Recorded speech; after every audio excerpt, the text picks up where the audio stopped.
நுழைவாயில். உலகின் தேவைகளில் இன்றியமையாத பங்கு பெற்றது நீர் பற்றியும், நீர் சார்ந்த வழிபாடுகளை பற்றியும், வழிபாடுகள் பற்றிய உரிமைகள் பற்றியும் இக்கட்டுரையில் ஆய்வு செய்யப்படுகிறது. திருக்குறள் மூலம் வான் சிறப்பு என்ற அதிகாரம் எழுத்தாளப்படுகிறது. தமிழர் பண்பாட்டில் நீர் என்பது பஞ்சபூதங்களில் ஒன்றாக உள்ளது. உலகெங்கிலும் நீர் சடங்குகளிலும் விழாக்களிலும் பயன்பாடு என்ற நிலையில் மட்டுமின்றி ஒரு நம்பிக்கை சார்ந்த புனித தன்மையும் பெற்றுள்ளது. நீர் என்பது உலக மக்கள் வாழ்வில் தவிர்க்க இயலாத கணக்கு பொருளாக வழிபாட்டுக்குரியதாக விளங்குவது குறிப்பிடத்தக்கது. மானுட வாழ்வில் நீரின் பயன்பாடு ஒரு முக்கிய கூறாக உள்ளது. நீரின் ஆதாரம் மழை. மழை கடவுளாக சிலரை இலக்கிய இலக்கண நூல்களில் குறிப்புகளில் காணலாம். தொல்காப்பியம் கூறும் வருணன் இவ்வகையில் கொள்ளப்படும். பண்பாட்டு ரீதியான நீரின் வழிபாடு மற்றும் அதன் வழிபாட்டு உரிமைகள் பற்றியும் இக்கட்டுரையின் வழி காண்போம். வான் சிறப்பு கூறும் வள்ளுவம். திருக்குறளில் அறத்துப்பாலில் வான் சிறப்பு மற்றும் அதன் இன்றியமையாமையும் விளங்குகிறது. மழையின்மையால் நேரும் இல்லங்கள் பற்றியும் விளக்குகிறது. நீர்வளமும் கடல் வளமும் மாந்தரின் மனவளமும் அமையும் ஒழுக்கமே மழை நீரால் தான் என்று வான் சிறப்பு அதிகாரம் குறிப்பிடுகிறது. காண முடியாத கடவுளின் ஆற்றல் அவனின் அருளால் உணரப்படுகிறது என்பதால் கடவுள் வாழ்த்துக்கு அடுத்து வான் சிறப்பை வள்ளுவர் அமைத்துள்ளார். வான் சிறப்பு அதிகாரம் தவிர்த்து வேறு பல இடங்களில் மழையை முன்னிறுத்தி பாடப்பட்ட குறட்பாக்கள் உள்ளன. மழை வள்ளுவரின் உள்ளத்தை மிகவும் கவர்ந்திருக்கின்றது என்பார் மு. வரதராசனார்.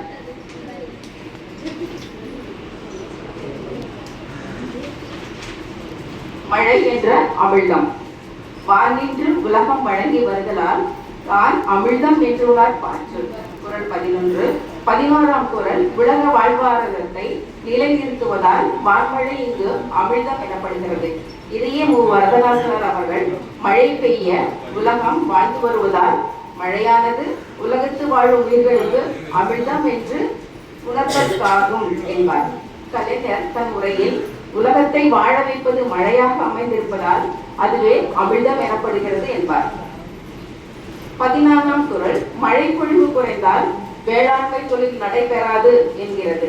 மணக்குடவர் தன் உரையில் எரினும் தலைத்தவிர் வாருவார் புயலாகிய வாரினும் வளம் குறைந்த காலத்து இட்டு உழவார் இல்லை என்றது. திருக்குறள் முனிசாமி அவர்கள் உரையில் குறிப்பிடும் பொழுது மழை வராவிட்டால் உழவர்கள் ஏர் உழது உணவு பயிர்களை விளைவிக்க முடியாது என விளக்குகிறார். 17ஆம் குறள் மழை பெய்யாவிடில் கடலும் தன் தன்மையில் மாறுபடும் என்று சொல்கிறது. நாமக்கல் கவிஞர் வே. ராமலிங்கம் பிள்ளை அவர்கள் உரையில் கடலில் இருக்கின்ற தண்ணீரை ஆவியாக்கி ஆகாயத்திற்கு கொண்டு போகின்ற மேகங்கள் ஒன்றாய் சேர்ந்து இடித்து பெய்யாமல் இருந்துவிடுமேயானால் கடலும் கூட குறைந்து வறண்டு போகும் என்கிறார். 20ஆம் குறள் நீர்கள் நிறைவேற்றிருக்க மட்டுமல்லாது அவற்றின் ஒழுக்கத்திற்கும் மழையே காரணம் என்கிறார். கலைஞர் மு. கருணாநிதி அவர்கள் தன் உரையில் கூறுகையில் உலகில் மழையே இல்லை என்றால் ஒழுக்கமே கெடக்கூடும் என்ற நிலை இருப்பதால் நீரின் இன்றியமையாயை உணர்ந்து செயல்பட வேண்டும் என்றார். மழை என்பது நீர்காக்கும் அமிழ்தம் என்பதை நாம் ஒப்புக்கொள்ளத்தான் வேண்டும். வழிபாடும் வளர்ச்சியும்.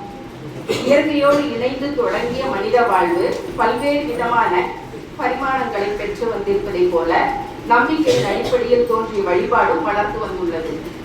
இயற்கை வழிபாடு தொடங்கி இறை வழிபாடு, தனிமனித வழிபாடு என்று வளர்ந்து வாழ்க்கையில் பிரிக்க முடியாத ஒரு கூறாக நின்று நிலைத்துள்ளது. மனித மனம் என்பது ஒரு பலமில்லாத கொடியை போன்றது. அத்தகைய கொடியை தனித்து நிற்க வைக்க இயலாது. ஏதோ ஒன்றை பற்றி கொண்டு படர்வதே அதன் நோக்கம். அதன் இயல்பாகும் மனித மனநிலையின் விளைவுகளே சடங்கு, நம்பிக்கை, வழிபாடு போன்றவை எல்லாம். இவை வழிபாட்டுக்கு மரபாக தோன்றும் என்று வளர்ந்துள்ளன.